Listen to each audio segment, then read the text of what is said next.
ಪುಳಿಯೋಗರೆ ಗೊಜ್ಜು ಮಾಡ್ತಾಯಿದ್ದೀನಿ. ಎಣ್ಣೆ ಹಾಕ್ಕೊತಾ ಇದ್ದೀನಿ. ಕಡಲೆ ಬೀಜ ಹಾಕ್ಕೊತಾ ಇದ್ದೀನಿ.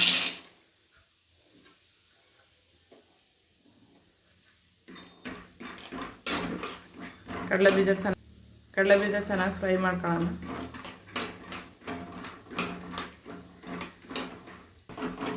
ಕಡಲೆ ಬೀಜ ಚೆನ್ನಾಗಿ ಫ್ರೈ ಆಗಿದೆ. ಒಂದು ಪ್ಲೇಟ್ಗೆ ಎತ್ಕೊತಾ ಇದ್ದೀನಿ. ಸಾಸಿವೆ ಹಾಕ್ಕೊತಾ ಇದ್ದೀನಿ. ಬೆಳ್ಳುಳ್ಳಿ, ಕರಿಬೇವು, ಒಣಮೆಣಸಿನ್ಕಾಯಿ,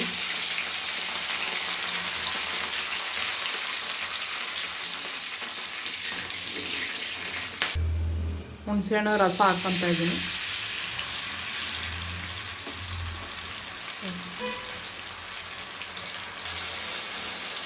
ಸ್ವಲ್ಪ ಅರಿಶಿನ ಪುಡಿ,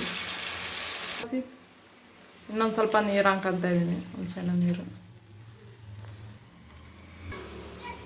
ಸ್ವಲ್ಪ ಉಪ್ಪು,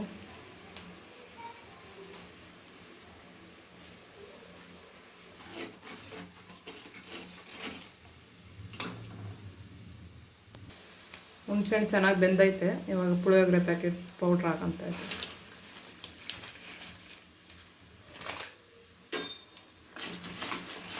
ಚೆನ್ನಾಗಿ ಮಿಕ್ಸ್ ಮಾಡೋಣ.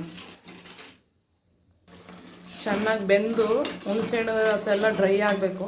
ಆಮೇಲೆ ಕಡಲೆ ಬೀಜ ಹಾಕೊಳ್ಳೋಣ ಲಾಸ್ಟಿಗೆ.